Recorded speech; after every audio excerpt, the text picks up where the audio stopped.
Various relevant stakeholders in the petroleum industries have reiterated calls for the government to ensure the merger of Artisanal and Modular refineries to increase crude oil refining and reduce environmental degradation. This was made known at the Presidency's second stakeholders engagement on the integration of Modular and Artisanal refinery operation into the oil and gas sector in Abuja on Tuesday. Here's more on the report as presented from KAFTAN TV studios. The Office of the Senior Special Assistant to the President on Niger Delta Affairs has organized a second stakeholders engagement on integration of modular and artisanal refinery operations in the oil and gas sector. Speaking at the event, the SSA to the President on Niger Delta Affairs, Ita Enang, laid down the agenda or the engagement. Last year, we gathered like this and we made recommendations to the executive. Those recommendations are still being studied. But I think a review of that recommendations now, where we are and where we ought to have been if we had taken those steps that were recommended at that time, we will review it and make further recommendations. Other speakers will state where we are in terms of domestic sufficiency, and we will finally answer these questions.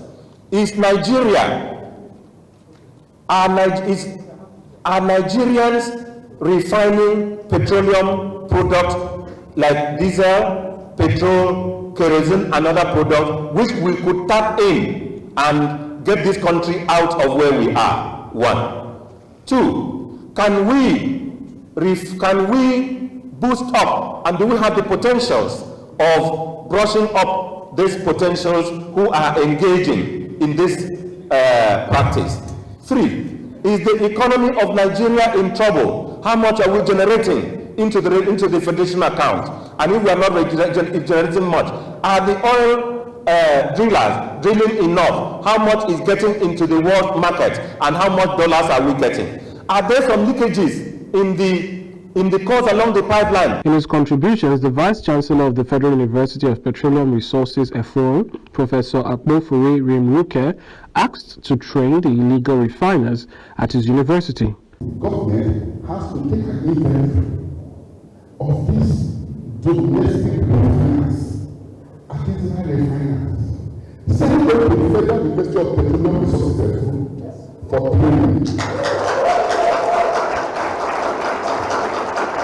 When they come on the technology to improve the process, then they cannot form what we call organized society. As a group, go to Libya and request for petroleum, for crude oil, and then the expired license. Those are not easy to Modular refineries. The Executive Secretary of Nigeria Extractive Industries Transparency Initiative, Ogbonaya Orji, narrated the losses the country had faced in the oil and gas sector. In the oil and gas sector, Nigeria lost 53 million barrels, worth over $2 billion of crude losses. And this is from 664 million barrels that were produced for that year. During the same period, over 3.4 million liters were spilled in over 370 locations within the host communities, with attendant complex consequences for the environment. Our data also from that report, received from 22 companies, show that over 55 million barrels valued at $2.21 million were also outrightly stolen. And the House of Rep member representing Kana Federal Constituency, Dumnanene Deko, stated that the Petroleum Industry Act would aid the development of the sector. The PIA is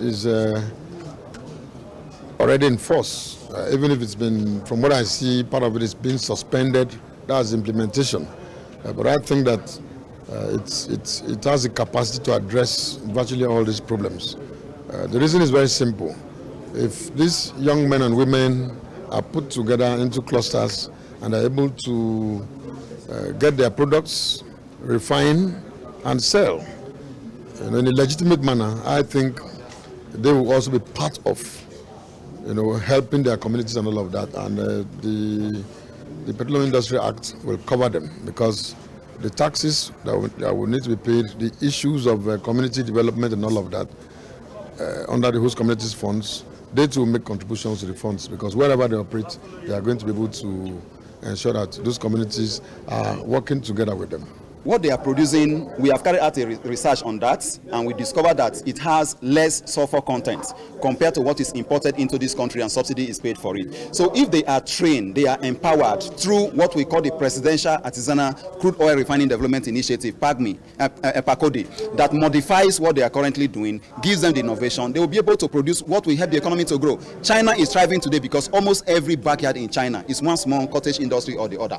If we can license this process and allow this youth to use what technology they have now to develop, it will lead to even reduction in the fuel scarcity we have in the country. Because today, I have said, over 70% of the GPK, which is kerosene, that is used across Nigeria, is produced by artisanal crude oil refiners. That is to say, if they can bridge that gap, it means they can also bridge the gap in AGO production and PMS production, if they are given the opportunity to do so. The stakeholder engagement also addressed the issues of revenue loss, petroleum product scarcity, and environmental pollution in the Niger Delta region. It is hoped that the recommendations to President Muhammadu Buhari will yield the desired result.